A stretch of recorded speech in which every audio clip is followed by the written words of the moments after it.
سب سے پہلے یہ نکتہ سمجھنا ہوگا کہ حضرت امام حسین رضی اللہ تعالی عنہ نے یزید کی بیعت سے انکار کیوں کیا، تو اس پر مفصل گفتگو درکار ہے۔ یزید کی کرتوتیں، اس کے اعمال جس کی گواہی آپ تک پہنچی تھی، اور کچھ اعمال کے چشمدید گواہ تھے، اس لیے وہ یزید کو قبول نہیں کر سکتے تھے۔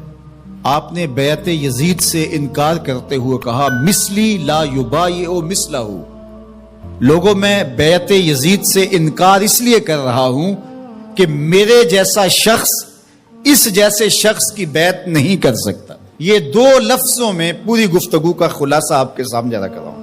مثلی لا یبایع مثلہ، میرے جیسا شخص اس جیسے شخص کی بیعت نہیں کر سکتا۔ اگر امام حسین یزید کی بیعت کر لیتے، قیامت تک ظلم اور جبر کے ساتھ مفاہمت کو سند جواز مل جاتی۔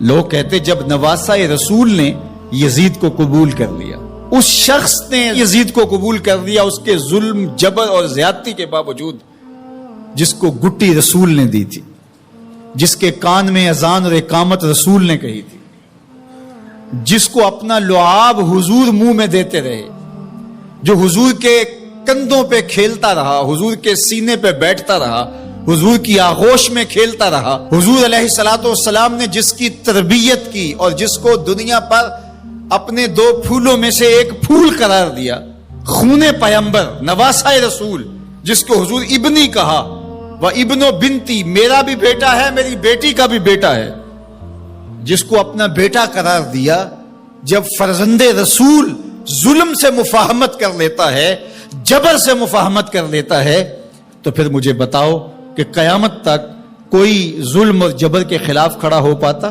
ایسا راستہ کھلتا کہ بند ہونے کا نام ہی نہ لیتا۔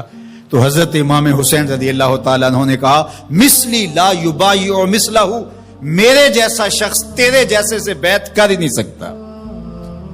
اب جو واقعہ ہونے والا ہے، جو صورتحال درپیش ہے، کربلا میں جو کچھ ہوتا دکھائی دے رہا ہے، وہ میری نظروں سے پوشیدہ نہیں ہے، میں دیکھ رہا ہوں کہ کیا ہونے والا ہے۔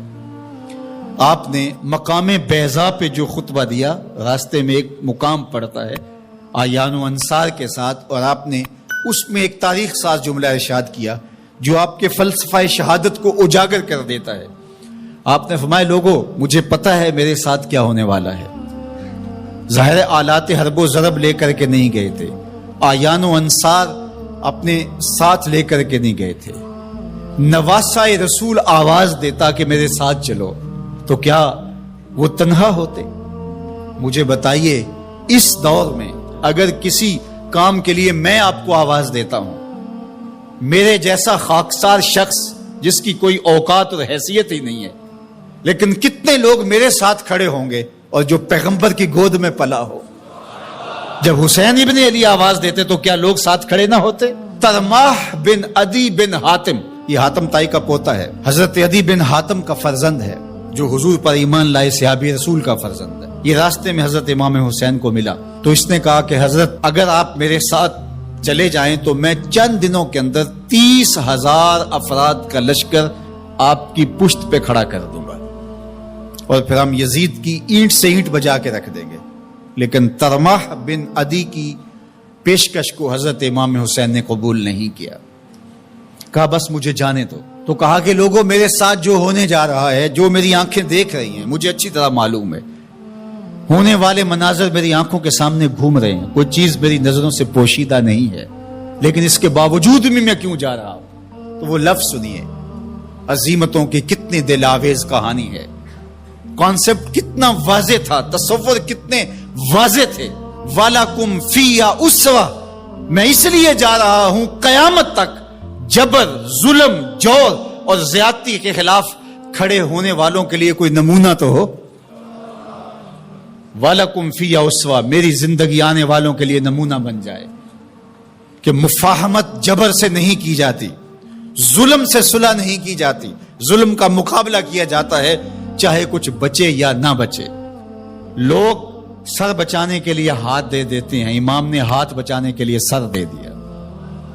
یزید کے ہاتھ میں یہ ہاتھ نہیں آئے گا۔ آج پوری دنیا کے اوپر آزادی کی جتنی بھی تحریکیں چلتی ہیں، حریت فکر کی جتنی تحریکیں چلتی ہیں، سارے حرارت خون حسین سے لیتے ہیں۔ گاندھی نے جب برطانوی سامراج کو للکارا تو اس نے اپنے لوگوں سے کہا کہ تم کہو گے کہ اتنے تھوڑے لوگوں کے ساتھ اتنی بڑی طاقت سے ٹکر لینا دیوار کے ساتھ سر پھوڑنے کے مترادف ہے، لیکن میرے سامنے حسین ابن علی کا اسوہ موجود ہے۔